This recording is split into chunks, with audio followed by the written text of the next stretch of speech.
It doesn't matter in which direction Roman Harper looks these days, it's all good.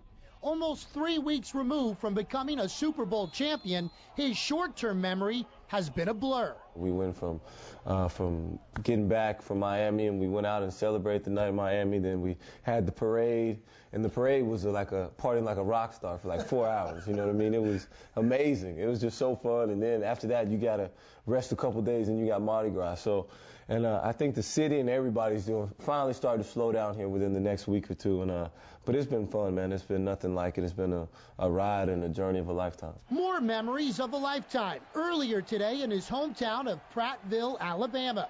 The small town in central Alabama still celebrating a national championship by Roman's Crimson Tide alma mater. Now celebrating Roman Harper Day. Got to be awesome. Your hometown honoring you to have a whole Roman Harper Day. It must be, it's nice to be me. What can I say? And I'm definitely looking forward to it. I have no clue what's about to happen. I'm pretty sure it'll be something exciting. And I know the people back in Prattville have always looked after me and, they've always kept up with me from college to now in New Orleans. And it's good to be closer to home, being, only about 4.5, 5 hours away. So they really keep up with me, and they're big fans. And I'm just excited to see what's going to happen. I'm just glad it's not too early in the morning. I get to wake up and actually get to enjoy it. Something Harper did plenty of at Super Bowl 44. He described the buildup and the week before the game like the atmosphere surrounding a major college bowl game. As for the Super Bowl itself, a defining moment came from Tracy Porter's game-clinching pick six on Peyton Manning. Harper wasn't close to the play, but his reaction, captured by Sports Illustrated, will be forever etched in the memory of Houdat Nation. We just made a great call, and we kind of zero coverage up with Tracy and a couple other guys. And I just see Sharp, he's supposed to be helping with me, and I just see him fly down. So I'm like, oh, gosh, what's going on? So I turn around, next thing I know, I see Tracy running down the field. And then he breaks away, makes a cut, and I run about 10 yards and just get on there and just say, thank you, guys. Man, it was just overwhelming at the point, man. I was just like, golly.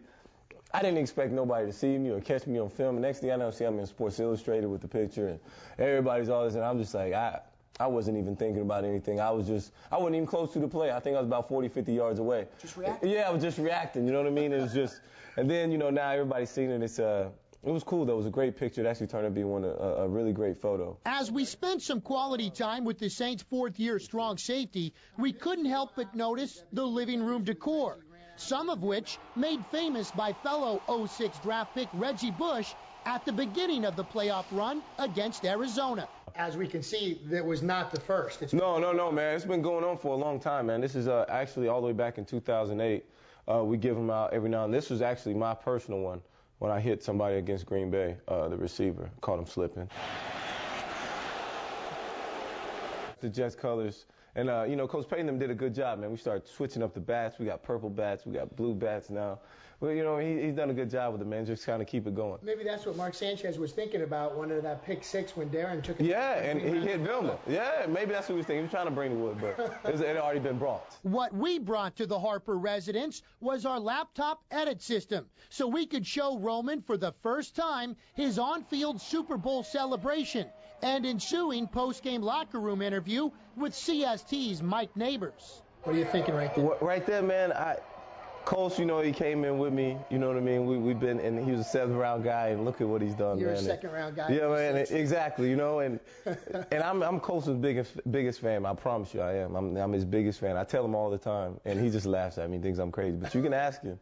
I tell him all the time, like, dude, I'm your biggest fan. Don't worry about it. What was it like down there? I mean, right afterwards, the emotion must have been just unreal. Yeah, man, and I think, our team was so focused and just so focused on winning and just so locked in, and I don't even think we understood until it was all over. Now we can just finally relax and be like, man, I can't believe we actually did this. So now Mike wants to come in here and do an interview with you. Now it's serious time. Yeah, I got to focus up. Well, not a bad 2010 for you, huh? I mean, I'm just a winner. You know what I mean? What else can I say? You know what I mean? I'm a winner.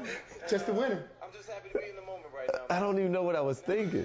Partying in the locker room. There's nothing like it, man. I was recording myself, me and Sharp acting up. My man Pilo's got his shirt off. Even this weekend, nobody believed in us. Nobody picked us. Everybody picked Peyton and those guys. And we went out here and took it. Who that? There we go. He's like, the beats. A statement, a mind statement of how I'm feeling mentally. When I get back to New Orleans, we're going to shut it down. And we shut it down in the parade. We shut it down.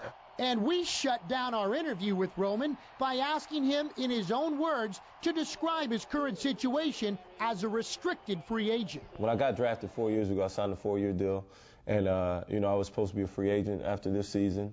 But the collective bargaining agreement, the owners opted out from the players, and it's, a big deal. So I guess, you can be a free agent in this uncapped year, which is a great possibility for a lot of guys out here, but you have to be at least 6 years into the league. You're coming off a Super Bowl championship. You went to the Pro Bowl, and obviously people want to have you back. Yeah, man, it's good. It's always good to be wanted, you know what I mean? And it's a great opportunity. But at the end of the day, man, I can't do anything about it. I really can't do a whole lot. I think the Saints own my rights regardless. So, there's no reason for me to be sitting up here and getting all stressed. And I think everything's going to take care of itself when it takes care of itself. No question, Roman wants to remain a Saint. It's just up to the team to determine the next step for a potential long-term deal. In the meantime, Roman Harper will be enjoying life. He even plans on renting a place in Los Angeles to try something different in the offseason. And in closing this interview, he sent a message straight to the Houdat Nation. Thank you, first off, for just showing up the way y'all did in the numbers. It was amazing. I felt like a rock star. I know my float, partied second to none. Thank y'all. We were jamming, and thank y'all for being a part of that, man. It was we better enjoy this because just the numbers and the odds, we don't get this too often down here in New Orleans. So I'm glad y'all came out and celebrated with us, and appreciate it. It was nice. For CST Tonight, I'm Eric Richey.